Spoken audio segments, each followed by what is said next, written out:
Hey guys, so how's the preparation. So funding paper का अपन देखो वाले के बातें नहीं करेंगे, direct come to the point. So funding paper 1 day before exam revise कैसा करें। देखो अपन सब कर लेते हैं, पूरा सिलेबस कंप्लीट कर लेते हैं, but the thing is 1 day before exam revise करना मींस अपने को ऐसा लगता है कि इतना बड़ा सिलेबस है कैसा होगा। Don't worry, cool cool cool हो जाएगा। सो पैनिक नहीं होना है। देखो सिंपल है, 1 डे बिफोर आपको अगर रिवाइज करना है तो फर्स्ट आप उठाओ पार्ट बी, है ना। सो पार्ट बी उसमें से देखो सबका हो गया पार्ट भी, मुझे पता है, सबको पता है उसमें इंपॉर्टेंट चैप्टर्स क्या है वो सब पता है। So I don't want to repeat that again. So this is the simple strategy for how to deal with how to revise 1 day before exam. So part B लो, अच्छे से कर लो, okay, each and every regulation, and फिर उसके बाद part A low. Part A में अगर आपके पूरा रिवाइज नहीं हो रहा है तो भी नो प्रॉब्लम। मेन जो है ICDR and AIF, okay, AIF and 9th chapter, फिर 12th का तो बहुत ही छोटा है, तो देखो आईसीडीआर, 4th चैप्टर एआईएफ, और अभी जो 5th 6th chapter and 9th chapter देखो छोड़ना ही नहीं है आपको। 9th चैप्टर बहुत इंपॉर्टेंट है। सो आपको देखो ऐसे रिवाइज कर लो, फर्स्ट पार्ट भी खत्म कर लो, फिर पार्ट ए खत्म कर लो, ओके। सो और क्या मैं बोलना चाहती हूँ, देखो फर्स्ट एग्जामिनेशन मीन्स आपके टिप्स क्या है। ऐसा देखो आप प्रोफेशनल स्टूडेंट्स है तो ज्यादा आपको रिक्वायरमेंट नहीं है कि आपको बोल पाओ कि ये टिप्स है वो टिप्स है। Already we known everything actually, है ना। सो फिर भी still I will explain you. जैसे आप एग्जाम हॉल में जाते हो ना friends, first please try to start part B only. Funding paper में पार्ट बी से स्टार्ट करो। एंड मैंने प्रीवियस वीडियोस में भी मैंने बहुत बार बोला है, पार्ट बी से स्टार्ट करो।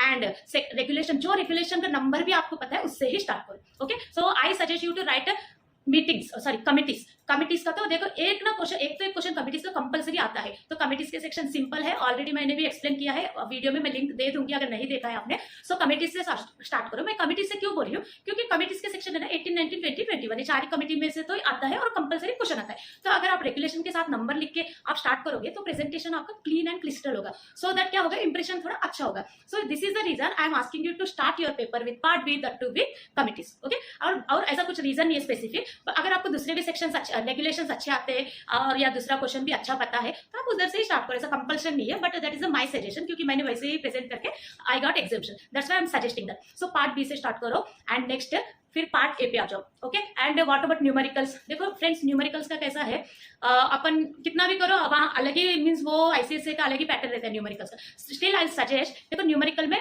मस्ट आने वाले क्वेश्चन है कमर्शियल पेपर, ओके। जितने भी आज तक के प्रीवियस पेपर है ना उसमें से कमर्शियल पेपर उठाओ, सब एक जगह लिखो और पूरे एक बार देख लो, ओके। मैंने तो ऐसे किया था। मैंने क्या किया था, कमर्शियल पेपर के पूरे मैंने एक जगह पूरे नोट डाउन कर लिया था, क्योंकि अपन नेक्स्ट ऐसा देखना नहीं होगा। एक जगह आप नोट डाउन कर लो पूरे कमर्शियल पेपर एक पेज पे, तो आप देख लेने में इजी पड़ जाएगा, ओके। उसके बाद आते हैं वर्किंग कैपिटल का। वर्किंग कैपिटल में भी क्वेश्चन अच्छे खासे पूछते हैं। एंड इंटर कॉर्पोरेट लोन्स हो जाएगा, वो कुछ भी पूछेगा। न्यूमेरिकल्स ऐसा फिक्स ही नहीं है कि ये चैप्टर में से पूछेगा, कुछ भी पूछ सकता है। सो ज्यादा न्यूमेरिकल्स के लिए टाइम मत दो, क्योंकि अपने को तो, मुझे तो पर्सनली समझ में नहीं आता था न्यूमेरिकल। सो जो आएगा वो हैंडल कर लेंगे, बट कमर्शियल पेपर अच्छे से करके जाओ, उसमें से आता ही आता है, okay. So next one is हो गया, फर्स्ट पार्ट बी से अटेम्प्ट कर लिए, पार्ट ए से कर लिए। डोंट पैनिक, जो भी क्वेश्चन नहीं आ रहा उसे छोड़ दो, जो आ रहा है उसे अच्छे से प्रेजेंट करो, ओके। अच्छे से प्रेजेंट करो, बट नहीं आ रहा छोड़ दो मीन्स वैसा नहीं। देखो एक कि आपको सक्सेस होना है, आपको पास क्लियर होना है ये अटेम्प्ट में, तो आई एम गारंटी कि आपको 100 मार्क्स का पेपर अटेम्प्ट करना है।